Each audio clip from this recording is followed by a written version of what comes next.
Bonjour à tous, j'espère que vous allez bien. Aujourd'hui, je suis avec Loïc DeWitt, qui est un développeur Flutterflow, donc expert dans le développement mobile, qui va nous parler du coup de son parcours en tant qu'indépendant aujourd'hui, de la création de son agence et de tous les projets qu'il a pu développer du coup avec Flutterflow. Salut Loïc, comment ça va? Salut Driss, ça va? Donc ouais, je me présente rapidement. Du coup, moi c'est Loïc, j'ai 22 ans, je suis développeur Flutterflow depuis maintenant plus de 2 ans. Mhm. Donc je suis en train d'ouvrir mon agence avec ma copine où elle s'occupe du design, de l'interface et de branding et moi je suis développeur Flutterflow. Voilà. Ok, donc ça fait quelques années là que tu t'es spécialisé dans Flutterflow. Aujourd'hui, c'est ton outil de travail principal. Exactement, oui. Je travaille avec Flutterflow au quotidien. Je travaille pas avec d'autres outils pour l'instant. Ok. Bon, du coup, tu as développé plusieurs projets avec Flutterflow dont tu vas pouvoir nous parler. Est-ce que là, tu peux un peu présenter ton parcours, comment on devient aujourd'hui un développeur Flutterflow, comment tu as découvert le monde du no-code, voilà, qu'est-ce qui t'a amené à faire ce métier-là en fait? Bah, écoute, je pense pas qu'il y ait de parcours précis pour devenir développeur Flutterflow. Ouais, Chacun a son parcours qui lui est propre. Donc ouais. moi, me concernant, j'ai commencé par un BTS SEO pour ceux qui connaissent, donc service informatique aux organisations. Mhm. Euh, Ça m'a permis d'apprendre les bases de l'algorithmie, d'apprendre à manier certains logiciels qui me sont toujours utiles aujourd'hui. Ouais. Et en fait, par la suite, bon, j'ai pas continué dans le développement d'applications car j'ai eu quelques soucis personnels qui ont fait que j'ai dû passer à autre chose. Ok. Et en fait, j'ai arrêté le développement pendant presque un an, jusqu'à ce que je rencontre ma copine. Et avec ma copine, ensuite, on est parti faire un petit road trip en camping-car. Donc, on est Mhm. parti, on faisait des travaux un peu saisonniers, etc. Et en fait, à cette période-là, j'ai découvert les outils no-code. Donc, en fait, ma copine qui cherchait à développer une application pour ses rendez-vous de tatouage, parce qu'elle est tatoueuse aussi, Ok. elle voulait donc une application qui permettait de gérer les rendez-vous, prendre des nouveaux rendez-vous, etc. Et donc, j'ai commencé à au développement Kotlin à cette époque-là. J'avais jamais fait de développement mobile, puisque dans mon BTS, on Mhm. ne l'avait pas abordé. C'était plus du web et de l'algorithmie générale. Ok. Et donc, en faisant mes recherches, je suis tombé sur Adalo, donc un autre outil low-code que Flutterflow. Mhm. J'ai commencé à prendre en main le produit, etc. J'y ai passé quelques jours dessus avant de me rendre compte qu'en fait, j'allais très vite être limité avec cet outil. Mhm. Donc, par la suite, je me suis dit, il faut que je trouve un autre outil, voir ce qui existe d'autre sur le marché. Et là, je Ok. suis tombé sur Flutterflow. Ok. Donc, Alors, juste, tu vois, par exemple, toi, en revenant sur vraiment ton parcours, ta formation, qu'est-ce que ça t'a apporté quand même ton bagage informatique de développeur, ou en tout cas cette formation un peu académique, quand tu fais du Flutterflow aujourd'hui, où on est dans un environnement no-code, voire low-code, est-ce que ça t'a apporté peut-être de la rigueur, des schémas de pensée? Qu'est-ce que toi, tu dirais que ça t'a apporté? au niveau de la rigueur, je pense pas que ça m'a appris grand-chose. Ouais. Ce que ça m'a surtout appris, en fait, c'est au niveau du coup algorithmie, la Hmm. logique, certainement, en fait, enfin, la logique de la création d'applications en fait, de la création de logiciels en général, Ouais. les boucles, les fonctions, etc. Enfin, tous les trucs qu'on retrouve en fait dans n'importe quel outil, que ce soit no code ou en code pur. Ok. C'est tout ce que j'ai pu apprendre grâce à ce Ok. BTS, je pense, qui me sert Oui, aujourd'hui en tout après. cas. De toute façon, le développement mobile, c'est tellement précis que ça s'apprend quasiment jamais dans des écoles ou des universités. Bon, c'est avec la pratique, c'est une spécialisation que tu choisie. Voilà, c'est une Et donc, spécialisation du développement. ouais, toi, enfin voilà, c'était un peu de fil en aiguille. Bon, t'as décidé de te spécialiser dans le mobile, mais c'est aussi avec la découverte de Flutterflow, quoi. C'est ça. C'est ça, exactement. Enfin, Ok. j'ai toujours été attiré en fait par le mobile, Ouais. malgré que je l'avais jamais pratiqué. En fait, bah, je savais que le mobile, ça allait être le futur certainement, Ok. même aujourd'hui, c'est en train de remplacer un peu les jeux logiciels web, etc.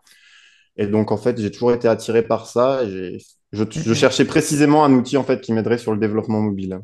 Ouais.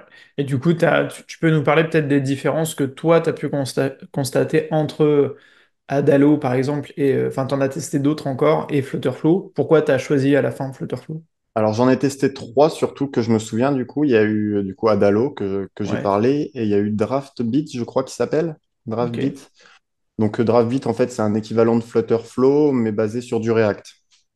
Oui, c'est vrai. Ok, très bien. Ok. La différence, bah, en fait, qu'est-ce qui m'a permis de choisir Flutterflow au final? Flutterflow, je le trouvais simple d'utilisation. Après, Mhm. chacun son avis, mais pour moi, j'ai trouvé la plateforme très simple d'utilisation, très simple à prendre en main, en tout cas au tout début. La personnalisation aussi, qui est très poussée comparée à ce que Adalo propose, parce qu'Adalo, Ouais. en fait, ça va être bien pour une personne qui n'a peut-être pas les compétences techniques, mais qui a besoin de réaliser une application fonctionnelle et rapidement. Ok. Alors que Flutterflow, on va pouvoir aller beaucoup plus dans la customisation, aller beaucoup plus loin dans la profondeur de l'application, en fait. Ok. Ok. Donc là, toi, tu as décidé de, enfin, tu as déjà choisi Flutterflow, tu as commencé à tester l'outil. Après, notamment, là, on s'est rencontrés parce que tu as suivi la formation Flutterflow Excellence. Tu as créé derrière plusieurs projets, certains pour des projets perso, d'autres pour des clients. Comment ça s'est passé cette progression? Est-ce que tu peux nous parler peut-être de ton expérience aussi, bon, vite fait dans la formation? Qu'est-ce que tu as pu faire parmi tous les projets de la formation Flutterflow Excellence, lesquels tu as fait? Qu'est-ce que ça t'a appris? Et puis après, comme ça, on va pouvoir enchaîner avec tous les projets que tu as pu réaliser en voyant un peu le détail. Bah alors, à la base, je comptais pas spécifiquement prendre de formation Flutterflow. En fait, ça faisait bon, j'avais quand tu as commencé à sortir tes formations, ça faisait déjà une bonne année que je faisais du Flutterflow quand tu as sorti Flutterflow Challenge et Ouais, Flutterflow Excellence par la suite. Du coup, j'avais déjà un peu moins de 2 ans d'expérience. ok. Et je me suis dit, en fait, quand j'ai vu Flutterflow Excellence, que tu proposais des applications assez complexes qui nécessitaient certaines compétences, en fait, qu'on n'apprend pas forcément en découvrant Flutterflow comme ça, en bidouillant, Hmm, etc. Donc, je me suis dit que, en fait, bah, ça pouvait certainement m'apprendre plus de choses que ce que je en connaissais. Et c'est ok. important de vouloir toujours apprendre dans le développement mobile. Donc j'ai Ouais. commencé, en fait, bah, par les premiers projets de la formation, donc Uber et Amazon. mince, c'est Amazon la première, voilà. Donc, Ok. j'ai commencé surtout par Uber parce que c'était la formation qui m'intéressait le plus, en fait, avec Ouais. la gestion de la map dynamique, les marqueurs, etc. Ça m'a beaucoup appris, en fait, sur la logique à prendre pour faire des custom widgets aussi. Hmm. Donc, Parce que cette formation, de base, on peut le rappeler aussi, toi, tu n'avais jamais fait de Flutter. T'as pas commencé par Flutter et ensuite tu es passé à Flutterflow, contrairement à d'autres personnes que j'ai déjà eues là sur la chaîne. Tu t'es directement lancé du Flutterflow. Donc ça peut, pour certains, constituer peut-être un obstacle. Mais toi, tu l'as, entre guillemets, bien vécu. Tu t'es quand même formé sur ça pour avoir des concepts de dire, OK, comment on fait quand on a besoin de code. Et aujourd'hui d'ailleurs, tu n'utilises pas vraiment de compétences Flutter pour ton activité, ou quasiment pas. très peu, très peu. En général, je vais arriver. En fait, dès que j'ai une fonctionnalité à réaliser, je vais peser le pour et le contre. Est-ce que je peux la réaliser avec Flutterflow? Est-ce que je vais avoir besoin de custom code? Ouais, ok. Au final, après quelques réflexions, j'arrive toujours à trouver une façon de le faire sans custom code. Même des choses qu'on m'a dit que ce serait impossible, que j'arriverais pas à le faire sans custom code. Ouais, Et c'est vrai. ben, on peut toujours trouver un moyen de le faire avec Flutterflow. Je repense là tout de suite comme ça, et ben, c'était il y a quelques jours d'ailleurs. J'ai dû Mhm. réaliser un slider. Alors, comment expliquer ça? Pour choisir la taille et le poids d'une personne. Donc, un petit Ok. slider, comment on appelle ça? Je ne sais pas le terme exact. Carrousel ou page view, ouais, c'est Ouais, voilà, ça? entre guillemets, voilà. Et en fait, on m'a dit que j'aurais besoin de trouver un package d'art pour pouvoir le réaliser, en fait. Et non, Hmm. moi, j'ai réussi à le faire, en fait, justement, en utilisant Ok. des carousels et une custom function juste qui va générer une liste. Et en fait, tout simplement, j'ai pu faire un sélecteur, en fait, qui va choisir exactement la valeur que je veux, quoi. Ok, super. Donc ouais, toi, tu t'es pas senti limité par tes compétences Flutter, mais tu t'es quand même formé pour peut-être aller chercher des exemples, des schémas. Enfin, je pense que ça, t'es à l'aise maintenant avec ça, mais les schémas, par exemple, de Firebase, comment on fait pour bien structurer Ouais, les voilà, bases de données? Bon, au début, voilà, je structurais mes données comme je voulais, entre guillemets. Et ouais, maintenant, je le fais comme c'est le mieux, on va dire. Parce ok, que j'ai beaucoup appris en regardant tes vidéos. On a aussi pas mal discuté lors des ateliers ou quoi sur ouais, la c'est vrai. manière de structurer les données. Ok. Et j'en ai beaucoup appris maintenant. Je pense que je fais plus les mêmes erreurs, hein. Ouais, et puis tu commences à avoir, enfin, c'est en faisant forcément qu'on apprend, et là aussi, l'objet de cette formation-là, c'est de voir des projets concrets. Bon, même s'il ne s'agit pas de prendre le Uber et de le mettre sur les stores parce que c'est jamais au même niveau que les applications au final, mais je pense qu'avec ces 5 projets-là, tu as quand même les schémas dans plein de situations différentes dont tu peux t'inspirer. Et justement, toi, tu as fait, je trouve, des projets qui sont très complets. notamment Enjoy to Swim, là, qui intègre plein de fonctionnalités qui sont quand même assez techniques, assez avancées. Donc, on va pouvoir un petit peu en parler. Alors, juste avant de parler de ce projet-là, est-ce que tu peux nous parler du coup de ton premier projet Flutterflow, Ouais, carrément. Greenalize? Donc, quand je vivais encore en camping-car, donc avant de commencer à créer mon agence et tout, et de lancer même mon activité de freelance, parce qu'à cette époque-là, je faisais vraiment du Flutterflow par plaisir, Ok, parce que j'aimais développer des applications, parce que aussi il y avait le projet pour ma copine à côté. ouais, Et en fait, j'ai commencé, ma copine m'a parlé en fait, tous les matins, elle se réveillait, elle analysait ses rêves. Donc, elle allait ok, sur Google, elle tapait sa petite recherche, j'ai rêvé de ça, qu'est-ce que ça veut dire? ok, Et moi, je me suis dit, bah, si je faisais une application, puisque c'était le grand moment où l'IA était en train d'exploser et tout, et je me suis dit, si je faisais une application avec l'IA qui permet d'analyser les rêves, en fait. Donc, on arrive, on ok, rentre son rêve très rapidement, qu'est-ce qu'on a fait? On lance l'analyse et on a une réponse en fonction de ça, en fonction de nos croyances. Si on veut plus une analyse spirituelle, un peu plus scientifique, ok, un mix des deux, etc. Donc, ce projet, il m'a pris bien 4-5 mois. ok. Bon, après, j'y travaillais le soir, j'y travaillais après le travail, etc. Mhm. Et donc, il m'a appris aussi pas mal sur bah, la manière donc d'uploader des applications sur les stores via Flutterflow. Il m'a appris aussi la gestion du coup de Revenu 4 pour les abonnements. Ok. Il m'a Alors, appris pas mal de d- petites d- choses. déjà, ça, c'était l'API de OpenAI, ChatGPT. Exactement, ouais. Et Ok. l'API d'OpenAI, ouais. Donc ça s'est bien passé pour Flutterflow, puisque c'est un API call classique, hein. Basique, très, très Ouais, basique, quoi, basique. avec une doc bien faite qui Ok. évite de chercher des plombs. Ouais. Et du coup, on en avait parlé aussi, tu avais peut-être testé Google Gemini maintenant qui a une intégration Flutterflow, mais c'est équivalent. Et euh, l'équivalent, oui, Ça il est permet de faire. directement, ouais, c'est Ok. qu'il est Bon, directement intégré là. donc là, tu as quand même bossé, enfin, tu as été jusqu'à la publication. Déjà, voilà, c'est une étape qui, tu pourras nous en reparler, mais c'est pas facile quand on débute. Je pense, Quand on on peut dire débute, ça. il faut comprendre les Et, termes. et aussi les achats intégrés que tu as fait dès le départ. En première version, toi, tu as fait les achats intégrés. C'est ça? Non, pas première version. Ok, Pas première version. Au début, je m'en sortais pas. ok, Je comprenais pas. J'ai mis du temps à comprendre ouais, et par la suite, en fait, j'ai eu un blocage sur. Ça m'a fonctionné sur Android, ça ne fonctionnait pas sur Apple. ok. Donc T'es j'ai passé par cherché. Revenue 4 à chaque fois? Exactement, ouais. Je passais Ok, par Revenu 4 et en fait, ça fonctionnait pas. Impossible de le faire fonctionner sur iOS. Et en fait, je me suis ok. rendu compte quelques temps après que c'était juste un document que je n'avais pas signé sur mon compte développeur Apple. Ouais. Oui, il Donc, t'informait pas que c'était ça, mais il y avait il un m'informait pas que souci. c'était ça. Je demandais à Apple et il me trouvait pas de solution. Il me disait ça marche pas, ça doit être un problème dans votre intégration. Je leur disais non, j'ai revérifié, je l'ai refait plusieurs fois. Et en Hmm. fait, c'était un document pas signé sur mon contrat Apple. Voilà. Ok. Bon, de toute façon, du coup, c'était un projet qui était déjà très complet parce que monétisation, publication, gestion avec, enfin voilà, authentification, récupération de ces contenus. Donc vraiment, on peut parler d'interaction, enfin d'interface sociale, même si c'est extrêmement simple. Et en plus, communication avec une API. Donc pour Il y a une moi, d'ailleurs, interface sociale aussi dans l'application. Il y a de partage, il y a toute une partie communauté où les gens peuvent ouais, décider ou pas rendre leur public en public. fait et de les partager aux autres, etc. Ok. Donc ouais, quand même un projet ultra complet qui t'a servi du coup de premier projet pour ton portfolio du coup. Ça. C'est ça. À l'époque, Ok. je pensais même pas qu'il me servirait de portfolio, mais c'était Ok. vraiment de l'apprentissage. C'était vraiment en fait un projet Ok. d'apprentissage pour moi. Ok. Et du coup, on va pouvoir parler du coup de ton deuxième gros projet, parce que du coup, ça fait comme deux finalement applications assez complètes. C'est une application du coup bon, enfin, je peux te laisser la présenter, Enjoy to Swim.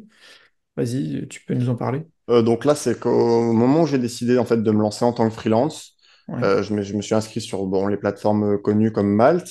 Et Mhm. donc, ça a été mon premier client, une demande pour réaliser une application donc, qui permettrait aux maîtres nageurs parisiens de gérer leurs rendez-vous. Donc, en fait, les maîtres Ok. nageurs, en général, ils prennent des rendez-vous avec des enfants ou quoi pour faire des séances de natation. Et en fait, le but, c'était de pouvoir gérer toutes ces séances, prendre des rendez-vous, que les clients puissent s'inscrire, prendre rendez-vous, Ok.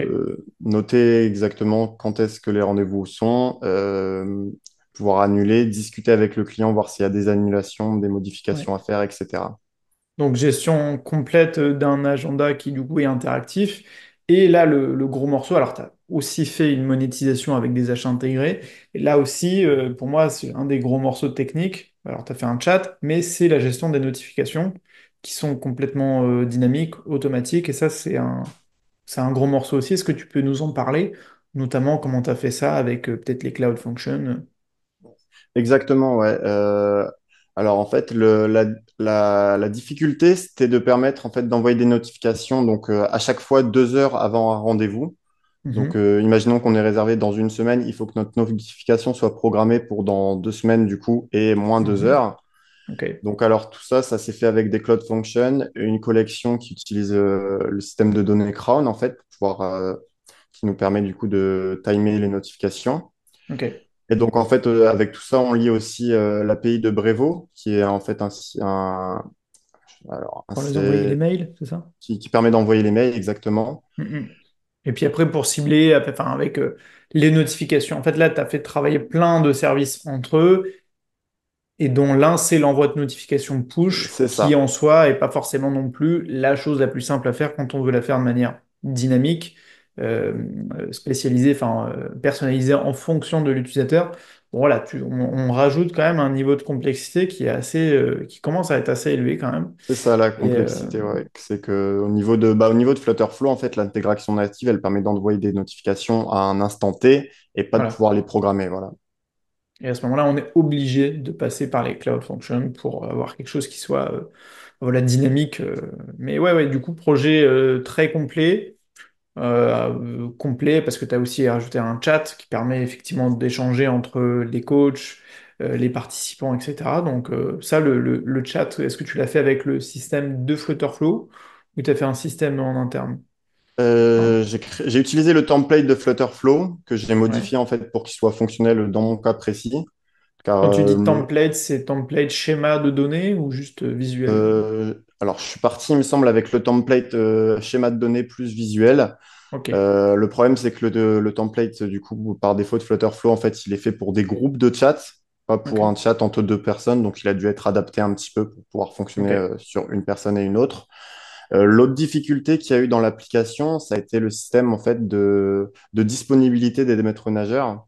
Mhm. Donc, en fait, un maître nageur, il peut définir ses disponibilités au jour par jour. Donc, et lundi 25 juin, mardi 26, etc. Ok, Mais aussi, en fait, il peut pouvoir gérer par récurrence. Donc, tous les lundis, je suis disponible entre telle heure et telle heure, tous les ouais. mardis entre telle heure et telle heure. Mais il faut pouvoir changer à n'importe quel moment, en fait, entre la version dynamique et la version C'est, hebdomadaire. c'est comme le principe de Calendly. En fait, tu as refait plein de fonctionnalités qui sont pas faciles à créer, mais qu'on retrouve dans des systèmes comme Calendly ou autres, de se dire C'est voilà, comment on fait ça. pour bloquer un agenda avec des schémas qui se répètent, des règles, bloquer le créneau par exemple d'une demi-heure avant. Enfin, c'est assez complexe quand on veut faire les choses bien jusqu'au C'est bout et de ça. pas juste mettre un agenda avec des événements, quoi. C'est ça, c'est ça. Ça a demandé beaucoup de travail et beaucoup Ok. d'itérations aussi, puisque ça n'a pas fonctionné du premier coup. Ouais. Et pour un projet comme ça, du coup, ça s'est fait comment là? Est-ce que tu as pu rester du coup dans le no-code ou est-ce que tu as eu besoin peut-être de custom code à un moment donné? Beaucoup, beaucoup de custom functions en fait pour gérer tout ce Ouais. qui est data type, en fait pour gérer, récupérer des data types, les comparer entre eux, Ok. mais pas plus que ça. Après, pas besoin de custom widget, pas besoin de custom action, surtout ouais, des fonctions qui permettaient de comparer, mais rien de plus. Après, de très compliqué. Sinon, tout a été fait en fait avec l'interface de Flutterflow. Ok. On passe du coup à ton troisième projet qui est encore en cours actuellement. C'est un jeu, alors un jeu étudiant. Est-ce que tu peux nous en parler, puis nous décrire un peu le comportement du coup de ce jeu, mini-jeu, si on peut dire aussi. Ouais. Ouais, donc le challenge, ouais, c'était de pouvoir réaliser une application un petit peu gamifiée avec Flutterflow. Donc en fait, Ouais. le client, c'est un étudiant qui en fait voulait faire une application qui permette de réviser tout en pouvant s'amuser le week-end. Et donc en fait, Yes. le but, c'était de reprendre le principe de Piccolo un petit peu Mhm. et de le modifier en fait du coup avec des questions qui sont sur des thèmes très précis, style Ok. chimie, physique, mathématiques, etc. Ok. Donc le projet, en fait, le client aussi voulait un back-end, donc permettre de gérer ces questions de manière dynamique, de rajouter quand il le souhaite. Ouais. Et la difficulté, donc après, ça a été du coup de gérer tout ce qui est données, récupérer les questions, générer des listes de questions qui soient spécifiques aux catégories sélectionnées. Encore une Ok. fois, un système d'abonnement. Ok. Euh, Donc ça, fonctionnalité qui revient très souvent, enfin, quand même quasiment peut-être une fois sur bah, deux, quoi. le client, en général, quand il a un projet, il veut faire un revenu derrière. Donc, il veut Ah non, mais dépenser c'est de vrai. l'argent, mais pouvoir en gagner en retour. Donc, c'est ouais, c'est l'une des fonctionnalités qu'il faut apprendre pour moi en premier quand on apprend Ouais. Flutterflow, Et qui est quand on pas commence à maîtriser. simple, enfin, qui est complexe parce qu'elle te demande de maîtriser en fait tous les environnements, donc Revenu 4 qui fait le pont entre les achats intégrés d'iOS, d'Android, enfin voilà, ça prend un peu de temps aussi de tout configurer, de tout comprendre, voilà, c'est pas simple C'est ça, c'est non la plus. première configuration qui va prendre beaucoup de temps. Et une fois qu'on Ouais, a compris la première configuration qu'on a fait, ce sera plus simple les fois d'après. ok. Et tu nous parlais du coup de gamification. Déjà pour toi, qu'est-ce que ça veut dire et comment tu as fait pour faire en sorte de passer là d'une appli vraiment à un jeu avec une interface qui, tu vois, plus gaming, avec des points, avec, j'imagine, enfin, on va aller toujours plus loin, mais comment toi, tu as pu gérer ça avec Bah Flutterflow? alors, alors déjà, l'interface, la partie la plus complexe, en fait, ça va être de gérer les animations, donc de générer les animations entre Ouais, les pages, de gérer les boutons qui s'animent un minimum, en fait, pour donner un aspect justement de tout qui bouge, tout qui est gamifié, quoi. Pour moi, ouais, la plus gamification, ça se sympa, définit comme ouais, ça. Ouais, voilà. ouais, Donc, ça a été ok, surtout ça compliqué, gérer les animations, les transitions entre les pages. Ensuite, ok, bah, sinon, ça s'est fait assez facilement avec Flutterflow, on peut gérer nos composants comme on le souhaite, on peut gérer nos couleurs comme on le souhaite.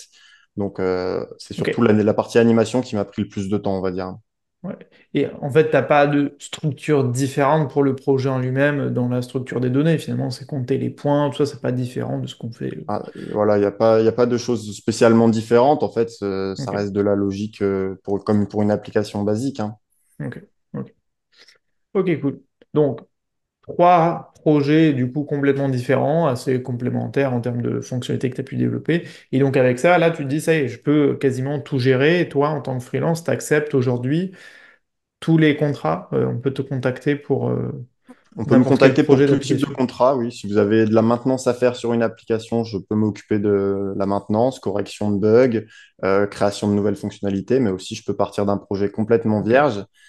Ça, c'est la force de l'agence que je suis en train de monter avec ma copine. Elle est en train ok. de se spécialiser dans l'UI design. Donc, en Mhm. fait, elle peut vous faire votre design d'application pendant que moi, je vais le développer à côté. Donc, vous n'aurez pas besoin de passer par deux freelances à la fois. Ouais, Nous, ok. on s'occupe de tout, en fait, de la création de l'interface, à la création des logos, à la publication sur les stores et à la maintenance par la suite. Ok. Donc ça, votre objectif, c'est bon, vraiment de bâtir une agence, pas de rester solo, enfin indépendant du coup chacun de votre côté, de vous associer. Et Ça. comment tu vois pour toi les prochaines années pour ton agence? Est-ce que tu vois aussi peut-être t'étendre à d'autres domaines ou rester focus application et peut-être web app? Bah, pour l'instant, je suis très orienté du coup application mobile. Ok, C'est le fait que j'ai appris Flutterflow et que pour l'instant, je suis pas encore spécialiste sur d'autres outils low-code.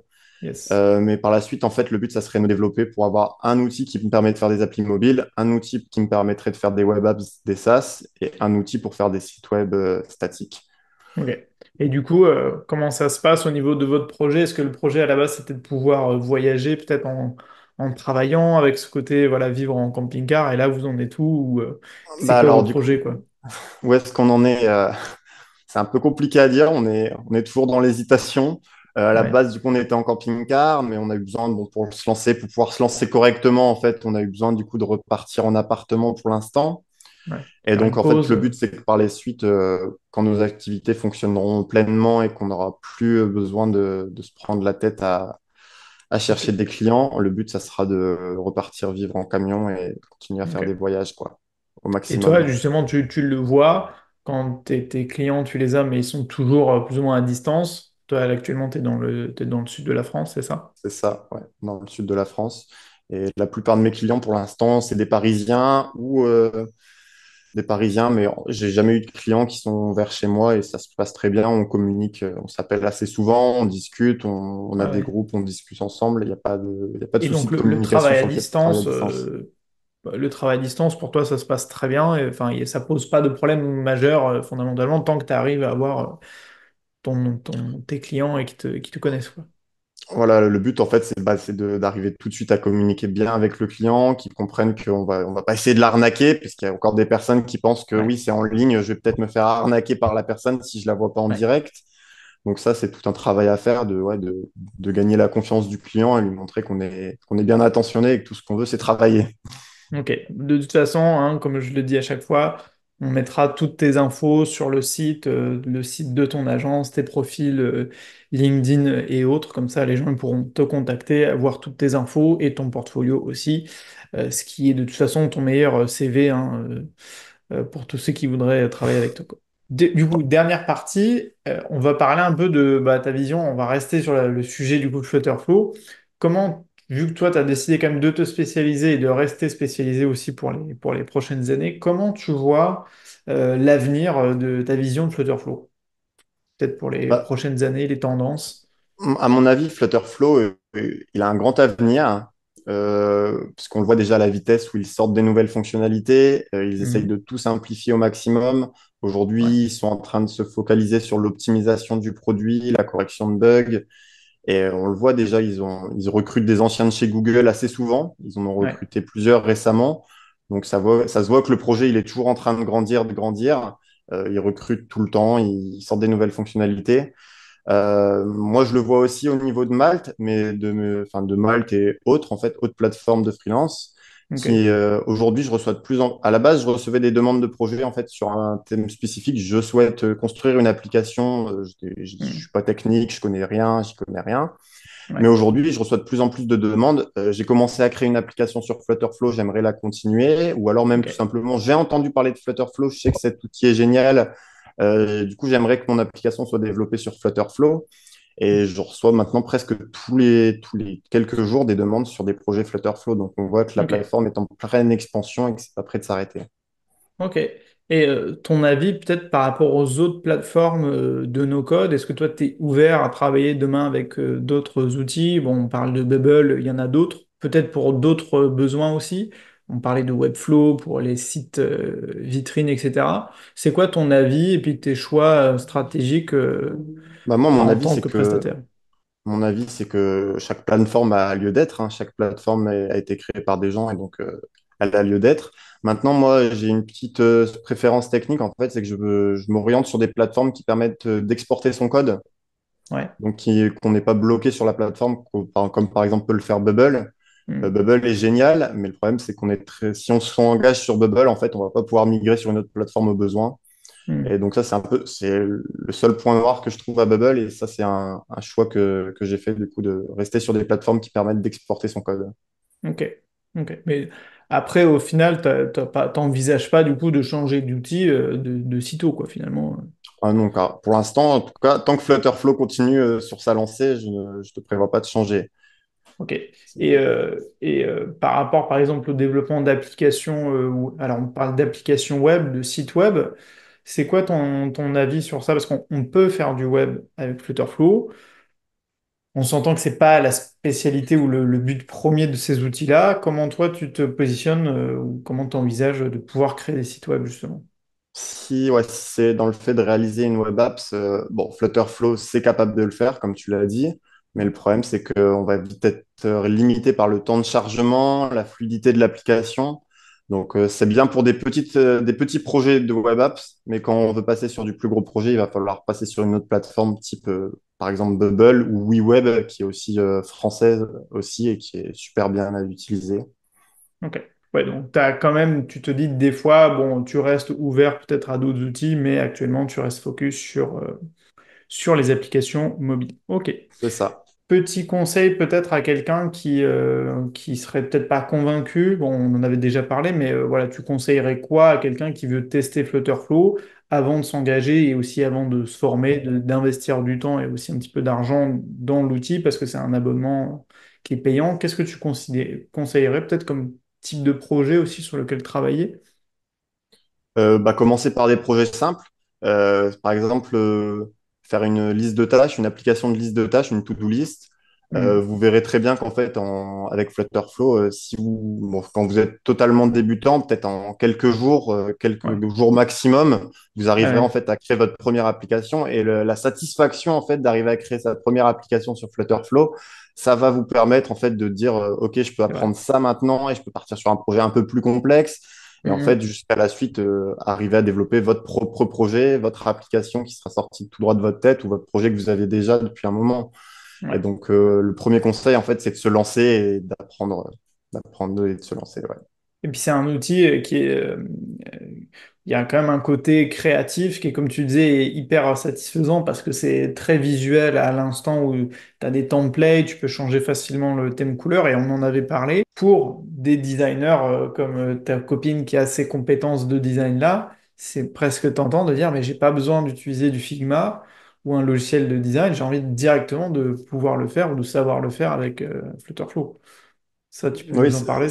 c'est exactement ça. Ouais. J'en ai parlé du coup un peu avec elle après qu'on en ait discuté la dernière fois. Bon, elle n'est pas encore ouverte tout de suite à le faire parce qu'elle est encore aussi en phase de pré-apprentissage de Flutterflow. Mhm. Mais c'est vrai que c'est une éventualité et certaines personnes en fait qui sont designers dans le mobile spécifiquement, ils pourraient directement passer par Flutterflow pour éviter Ok. d'avoir à recréer deux fois la structure et en fait faire tout le design directement dans Flutterflow et ensuite il ne reste plus qu'à faire l'implémentation des données en fait. Ouais. Ouais, ouais. Donc le design qui est quand même hyper accessible, alors faut effectivement comprendre la logique, hein. Il y a des widgets, les colonnes, les rangées. Bon, c'est C'est pas pas instantané non plus, c'est vrai, mais mais c'est vrai bon, que c'est tout le monde sympa, sait quoi. ce que c'est une colonne, tout le monde sait ce que c'est une ligne. Après, il n'y a plus qu'à le mettre en pratique et à Ouais. comprendre au fur et à mesure, hein.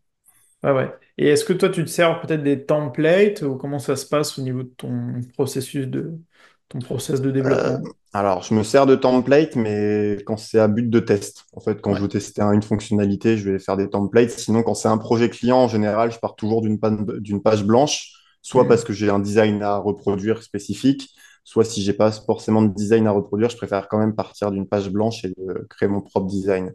Mais les Ok. templates, ils sont très utiles en fait bah, soit on n'a pas aucune compétence en design et qu'on a envie en fait de créer très rapidement une application, ça peut être très utile.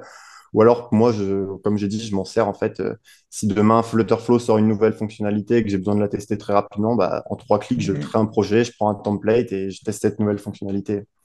Non, mais c'est bien aussi que tu le rappelles, c'est que il y a plein de gens, tu sais, qui vont prendre des templates et qui vont avoir 10 20 pages, euh, et ça peut faire beaucoup, et ça fait beaucoup de travail à analyser ou à faire en sorte que ça fonctionne, quoi. Alors que toi, c'est l'inverse. Tu dis, bah non, moi, je pars d'une application vierge, de pages blanches, quoi, et après, tu fais ton contenu, et après, tu dynamises, et donc, C'est ça, on est c'est d'accord que ça. ça, c'est la bonne manière de procéder C'est pas à plus pas, quoi. compliqué, ouais, quand on commence à implémenter 20 templates, comme tu disais, et qu'on doit Ouais. commencer à chercher quoi sert à quoi dans les templates, on peut perdre Ok. beaucoup de temps comme ça, quoi.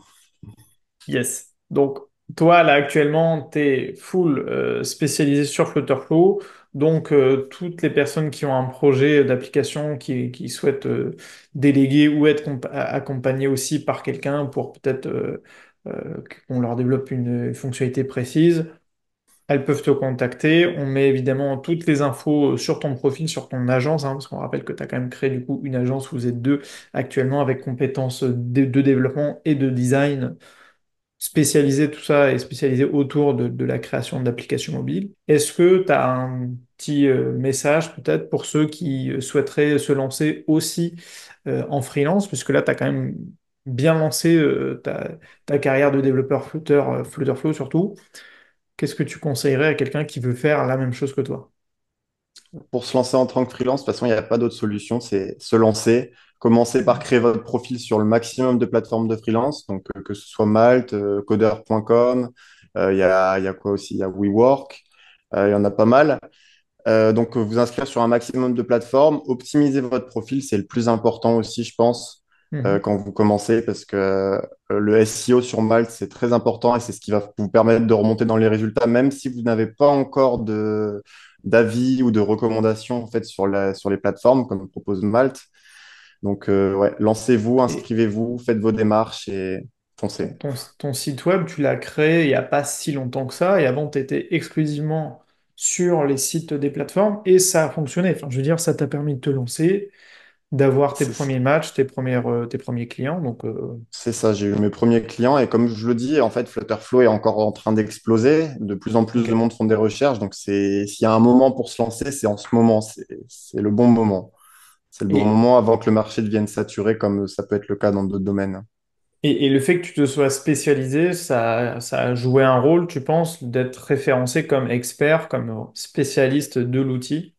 Au début, j'avais peur parce que je voyais beaucoup de monde qui se disent full stack, qui peuvent faire de tout, que ce soit du front, du back, etc., etc. Donc, j'avais peur Mhm. en me disant, moi, je suis spécialiste sur un seul truc. Est-ce que je vais arriver à avoir autant de clients qu'eux, par exemple? Et en fait, bah oui, maintenant que je me rends compte que je suis expert dans un domaine, et bah, les personnes qui recherchent ce domaine, elles vont tomber sur moi directement, quoi. Ok, ok. Eh bien, écoute, super en tout cas, un beau parcours, un beau surtout début de carrière pour toi, spécialisé en mode développeur Flutterflow freelance et avec ton agence.